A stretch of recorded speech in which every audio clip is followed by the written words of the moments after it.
Making compost in different size heaps, you can do it all. You can have big ones like this, or you can have quite small ones like we'll see towards the end of the video. Do keep watching because you'll see the differences and how it's all possible when you get a few basic things right.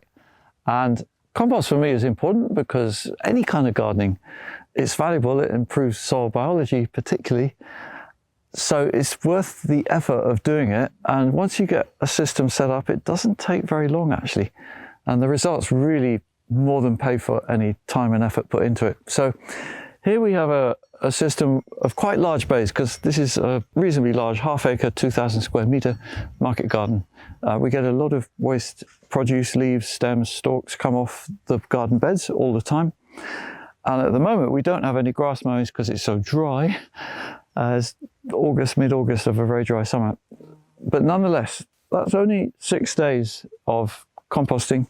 It's all come from the garden, and I'm going to use this tool just to get in there and show you results. This heap, because it's so young, has not really got going yet, and you can see it's pretty much all still green, but there's quite a bit of stalky stuff in there, like sweet corn stalks, that kind of thing, because I cut up these sweet corn stems. All the sort of woody stalky stuff, brown material we call it, I cut into short lengths. That's really important because that helps it to pack down.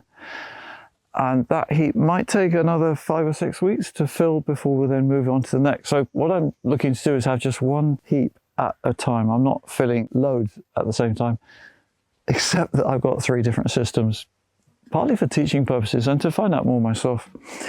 When we finish a heap, like here, so there's black plastic on top. And again, I'll just go down a bit to pull out some material so you can see what's going on there. So this is what was last added probably about 10 days ago, 2 weeks. Maybe you can see steam coming off it.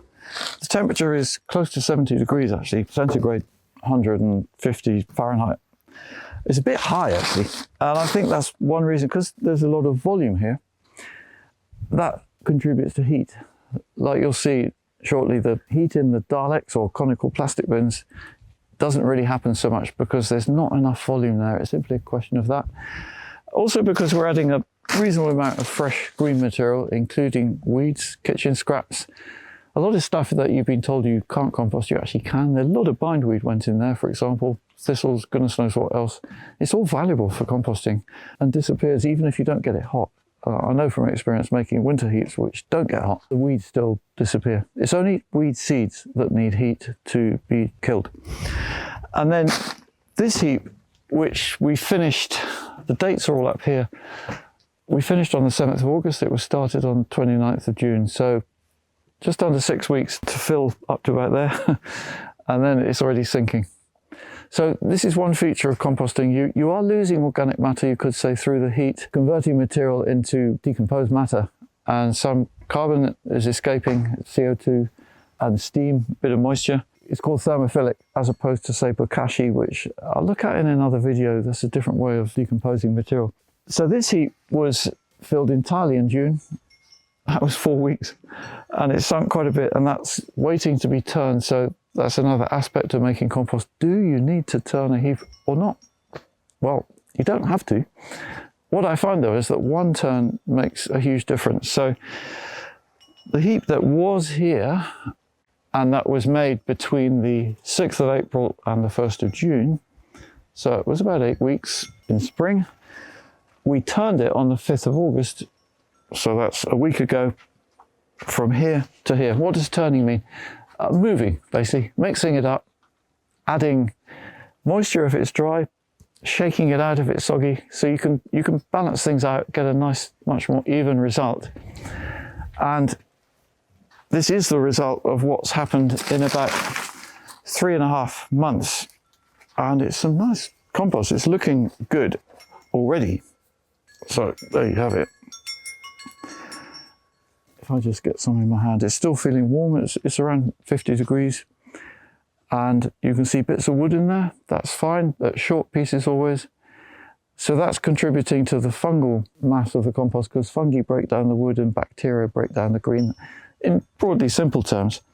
And I've just had this compost, but a slightly older one than this, analysed for bacteria, fungi, nematodes, all sorts of things.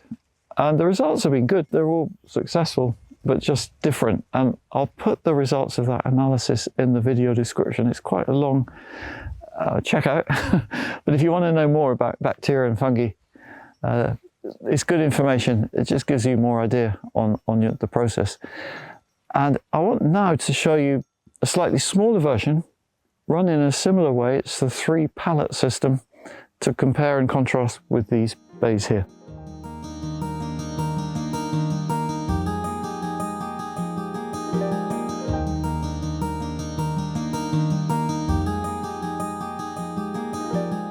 This is a smaller scale of composting, which is very worthwhile if you have still quite a large area of ground providing a lot of material, because even 3 pallets like this, of which we're only ever filling one at a time, take quite a lot of material to fill.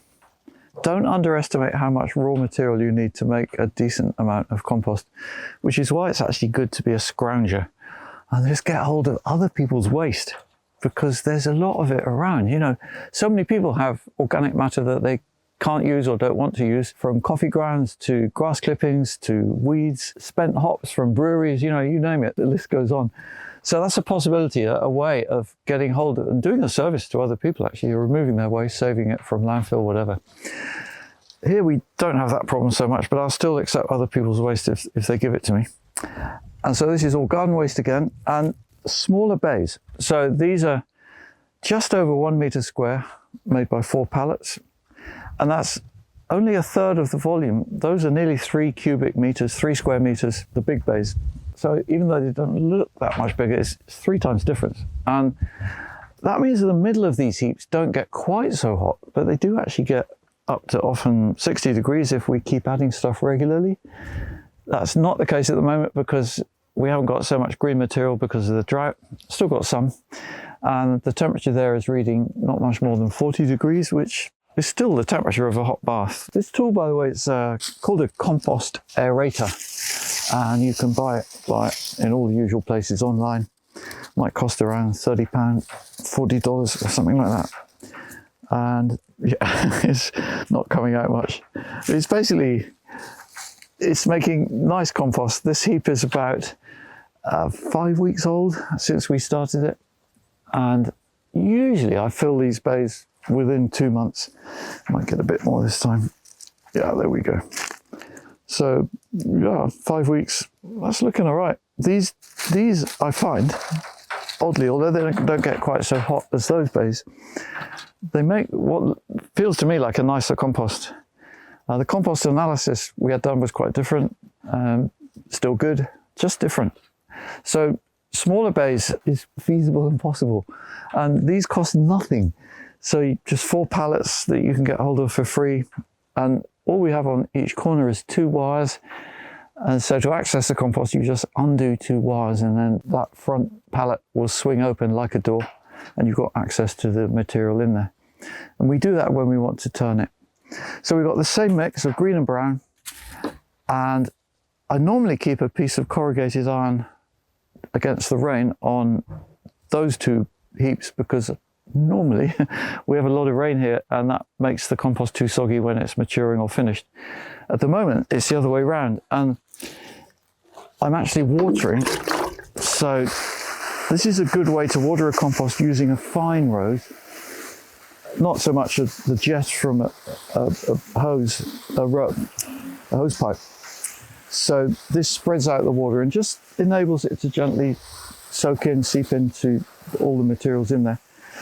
It doesn't need a lot, but again, because of the weather and there's no cover, the other bays do have a cover on which is supposed to keep rain out and actually keeps the sun off to some extent. And I'm watering all of the compost is pretty much the same. This doesn't get any more dry from having a roof over than that one.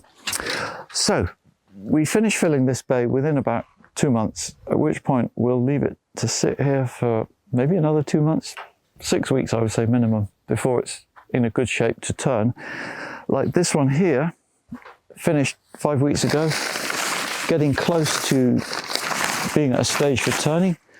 While they're maturing, I like to keep them covered with either cardboard or polythene, any packaging material really that you might have. So this is compost finished 5 weeks ago, and the actual, what I'm pulling out is probably about 2 months old.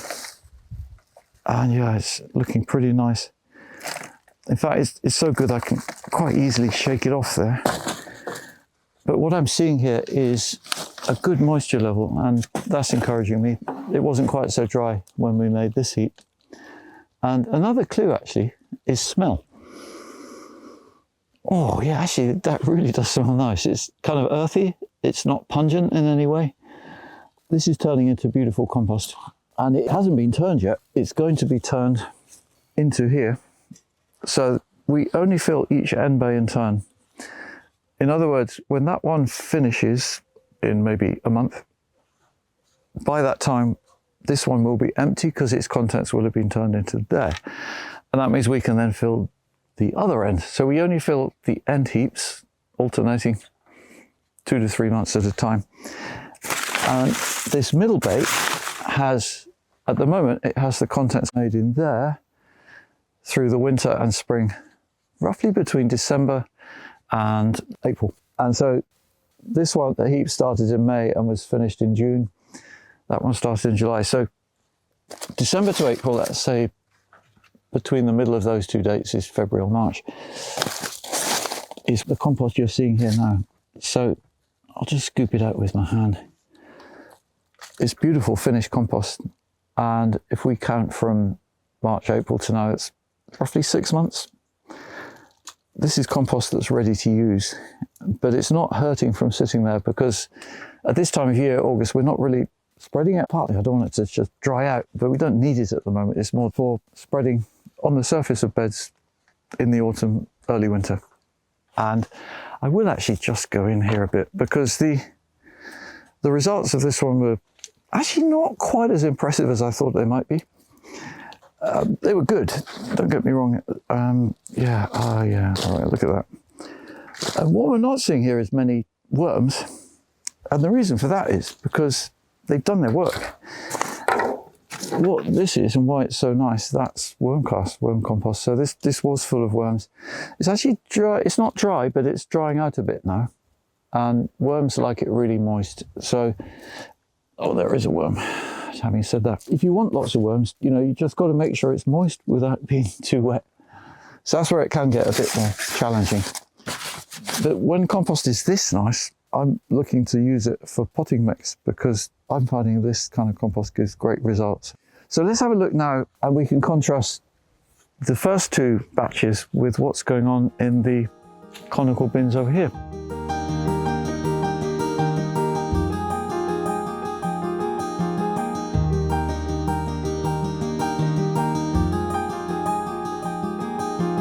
So Minty has joined the video, and that reminds me to mention actually that I do quite often find her poos in my bed, and I'm happy to scoop them out and put them on the compost heap.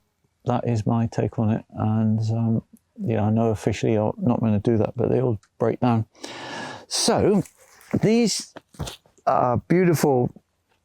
I find them beautiful, sorry, they're not actually beautiful of themselves, but they make beautiful compost, and they're really practical for smaller spaces.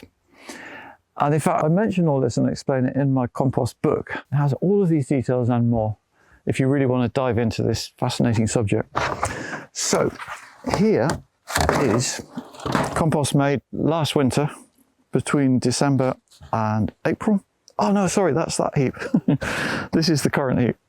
So this is made between May, which is now 2.5 months ago, 3.5 months ago, and August, and it's looking all right. And it's actually nice and moist, which I did this while teaching a course about a week ago, and it was quite dry. So that's where it's useful to do this kind of checking as well as turning. I've been watering it a couple of times. You've got to have it moist if you want breakdown to happen. It's like a pile of wood chips. It'll stay there forever if the chips are dry, and if you water them, they'll decompose. So you can use a tool like this to turn your heap, and you don't need to do it frequently. I'm doing just 1 turn, and that's enough. But maybe this is not quite the same as a thorough turn. Maybe do it twice. But try a few things, you know, that's the best way to find out. These bins are not expensive, and this one's about 5 years old now, 330 litres. That's about a third of a tonne in weight if it was full of finished compost, but they never are because it keeps sinking. And I keep the lid on to keep the moisture in, keep the rain out.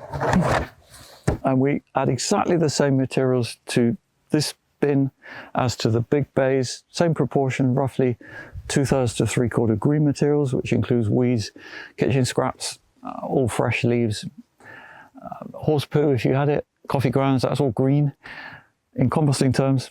And then brown materials is mostly derivatives of wood, so wood shavings, wood chips, sawdust, paper, cardboard, preferably scrumpled up or in smaller pieces if it's cardboard. And then in contrast here, we have what Adam turned from there into here in May. So what I'm fishing at here is last year's compost. It's very open and soft and looking really nice. You can still distinguish some of the undecomposed ingredients, bits of wood, the odd leaf, but not a lot. If you spread a compost like this on the ground, the rain will tend to wash through it and take the more decomposed material down into the soil, leaving what looks like a sort of wood chip surface on the bed. And that's misleading because it's just the woody content remains on top. There is a bit of, I would call it half decomposed wood in this, which is not a problem as long as there's not too much. That's why I say 1/4 to 1/3 of woody materials and mostly green material to help the wood decompose. And then you've got a reasonable carbon-nitrogen balance. You've got fungi as well as bacteria. That's something we're really looking for. And actually the compost in these, it doesn't get hot, 40 maximum, often 30 degrees centigrade, 80s to 90s Fahrenheit.